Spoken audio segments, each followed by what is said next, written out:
mutiny, miracles, snakes, spies, and a God who refuses to give up on his people. This is the book where Israel almost loses everything and discovers who they really are. It's 40 years of wandering, but every chapter asks the same question. Will they trust God this time? So let's dig into the stories they don't teach in Sunday school. This is the Book of Numbers.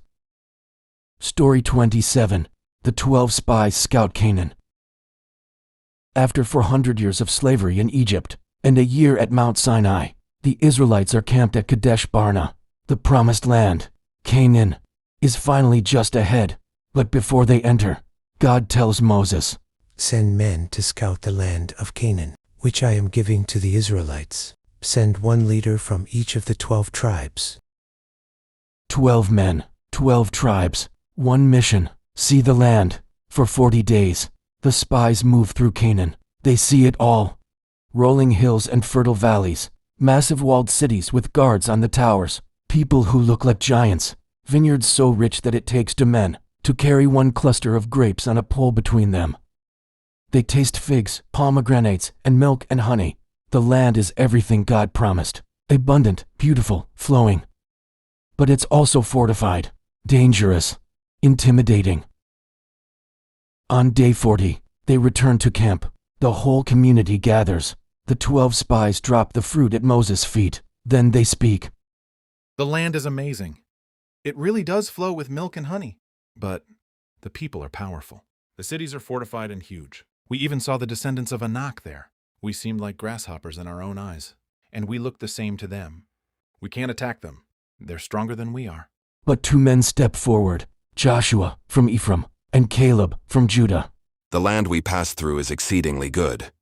If the Lord is pleased with us, he will lead us into it. Do not be afraid of the people. The Lord is with us. We can certainly take it. The crowd had a choice, faith or fear. They chose fear. Why did God bring us here to die? Let's choose a new leader and go back to Egypt. Moses and Aaron fall face down. Joshua and Caleb tear their clothes in grief. Because they refused to trust, God decreed this generation would not enter the land. For 40 years, a year for each day the spies scouted, they would wander. Only Joshua and Caleb, the 2 who believed, would live to enter Canaan. The story of the 12 spies isn't really about giants or grapes. It's about perspective. 10 men saw obstacles. 2 men saw opportunity. Same land, same facts, different faith.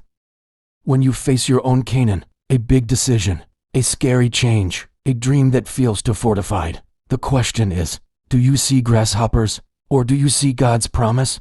The land is still good. The question is, will you believe it? Story 28. 40 years in the wilderness. Imagine being promised a new home, but having to wait 40 years to move in, not because of traffic or paperwork, but because of fear, doubt, and one bad decision. This is the story of Israel, wandering 40 years in the wilderness. It's not just about sand and tents. It's about trust, consequences, and second chances.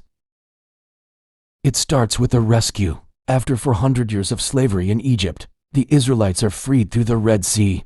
God leads them to Mount Sinai, gives them laws, and then brings them right to the edge of the promised land, Canaan, in about 2 years. 12 spies are sent in to scout it out. They come back with giant grapes, proof the land is good. But 10 of them also come back with fear. The people are giants. We looked like grasshoppers to them. Only Joshua and Caleb say, "We can take it. God is with us." But the people panic. They cry, complain, and even talk about going back to Egypt. Because they refused to trust, God gives them a verdict. For 40 years, 1 year for each day you spied out the land, you will wander. Everyone 20 years and older will die here, except Joshua and Caleb. So the nation turns south into the wilderness for 40 years. That's not a random number. It's 1 generation, long enough for a new generation to grow up, one that hadn't been slaves, one that could choose faith over fear. Those 40 years weren't just punishment, they were training. Manna appeared every morning except Sabbath. God was teaching daily dependence. When they thirsted, God provided. Cloud by day, fire by night. God never left them. His presence led them. The law, they learned how to live as God's people. But it was also hard. They battled Amalekites. They complained about food. They dealt with rebellion. Moses disobeyed once and was told he wouldn't enter the land either. Actions have weight. Deuteronomy 8:22 sums it up. Remember how the Lord your God led you all the way in the wilderness these 40 years, to humble and test you, to know what was in your heart. After 40 years, Moses stands on Mount Nebo. He sees the promised land, but doesn't enter. The baton passes to Joshua, a new generation, one raised on manna, on miracles, on hard lessons, finally crosses the Jordan River. The 40 years were a detour, but not a waste. Fear delayed them. Faith moved them forward. Sometimes the longest way around is the shortest way home, when home is who you're becoming, not just where you're going. Story 29. Water from the rock at Meribah. Picture this. Over 1 million people, trapped in a desert. No water, no wells, just sun, sand, and thirst that feels like fire in your throat. This is Israel, just months after escaping Egypt, and they're at a place called Meribah, which literally means quarreling. Here's what happened. The people were desperate. Their animals were dying. Their children were crying. So they turned on Moses and Aaron. Why did you bring us out of Egypt just to kill us here? There's no grain, no figs, no vines, no pomegranates, and no water to drink. Moses and Aaron fell face down before God, and the glory of the Lord appeared to them. Moses, take the staff, gather the people, speak to that rock before their eyes, and it will pour out water. You will bring water from the rock for them. So Moses took the staff. The people gathered. The rock stood there, silent, dry, impossible. But Moses was angry, frustrated, tired of the complaining.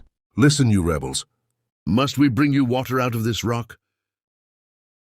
Then Moses raised his arm and struck the rock. Once, twice, water gushed out, abundant, more than enough for everyone and their livestock. The people drank. The crisis was over. But God wasn't done speaking. Because you did not trust me enough to honor me as holy in front of Israel, you will not bring this community into the land I give them. The water flowed, but Moses would never enter the promised land. Why? Because God said speak to the rock, not strike it.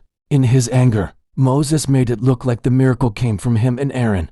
Must we bring you water? Instead of showing God's power and mercy. That rock at Meribah became a symbol of two things. 1. God provides, even when we don't deserve it. The people were quarreling, yet he still gave them water. 2. Obedience matters. Even great leaders are called to trust God's instructions exactly, and to show his holiness to others. Centuries later, the Apostle Paul would say that rock was a picture of Christ, struck once to give living water to all who thirst. Moses. Meribah means quarreling, but it also became the waters of Meribah, a reminder that in our driest, most desperate moments, God can bring water from stone. The question is, will we trust him enough to do it his way? Story 30. Balaam and the Talking Donkey. Long ago, the Israelites were traveling toward the promised land. The king of Moab, Balak, got nervous. He saw how big they were and panicked, so he sent messengers with money to a prophet named Balaam. Balaam, come curse these people for me. If you do, I'll make you rich and famous. At first, God told Balaam, Don't go with them. You can't curse who I have blessed. So Balaam sent the messengers home. But King Balak didn't give up. He sent more important officials, with more money. That night, God said, You can go, but only say what I tell you. Balaam saddled his donkey the next morning and left. But God was angry, because Balaam's heart was chasing the reward, not obedience. On the road, something strange happened. God sent an angel with a drawn sword to block the way. Balaam couldn't see the angel, but his donkey could. First, the donkey veered off the road into a field. Balaam got mad and beat her. Then the angel stood in a narrow path, between two vineyard walls. The donkey pressed against the wall, crushing Balaam's foot. He beat the donkey again. Finally, the angel stood in a place so narrow, there was nowhere to turn. The donkey just laid down. Balaam was furious. He beat her a third time. And that's when God did something wild. He opened the donkey's mouth. What have I done to you? Why have you beaten me these 3 times? You've made me look like a fool. If I had a sword, I'd kill you right now.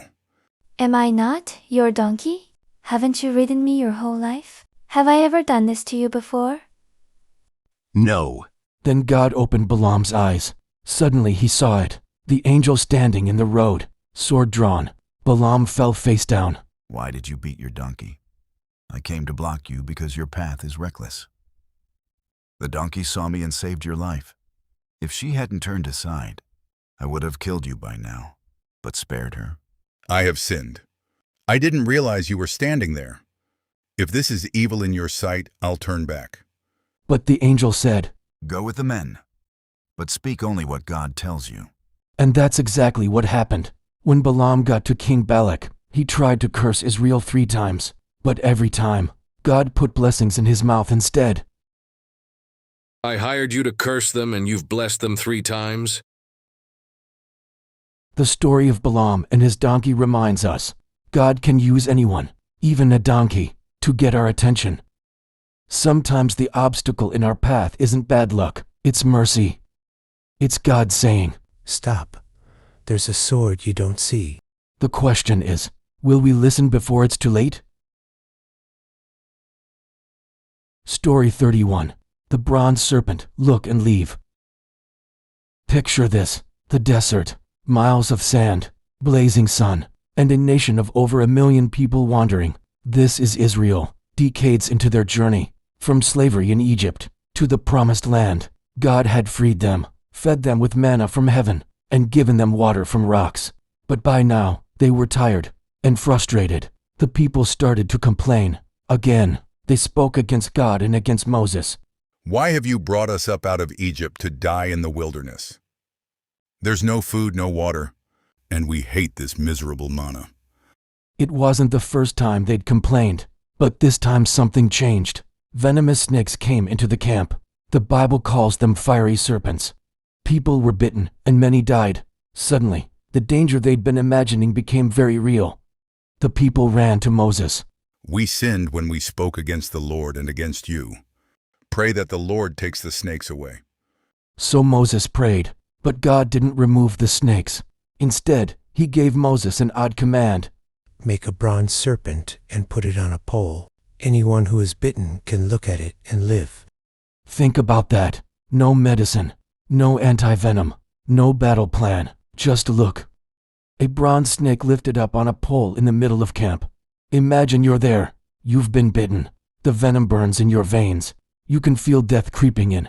You hear that if you just look at that bronze serpent, you will live. Some probably thought it was ridiculous. How could looking at a statue save me? But those who chose to believe, who dragged themselves out of their tents and lifted their eyes to that pole, they lived instantly. The venom lost its power the moment they looked in faith. The story doesn't end in the desert. Centuries later, Jesus pointed back to it. He said, Just as Moses lifted up the serpent in the wilderness, so the Son of Man must be lifted up, that whoever believes in him may have eternal life. The bronze serpent was never magic. It was a symbol of trust. God was teaching Israel, and us, that deliverance doesn't come from fighting harder or figuring it out. Sometimes, it comes from stopping, turning, and looking to the rescue God provides. When the venom of life hits, the question is still the same. Will you look and live? Numbers proves one thing. God doesn't give up on messy people. Mutiny, snakes, talking donkeys, 40 years of drama, and he still brought them to the edge of the promise. So whatever wilderness you're in, you're not stuck forever. If this video helped, smash that like button, and subscribe or follow for more Bible stories. Which part of Israel's story feels most like yours right now? Comment below. I read everyone.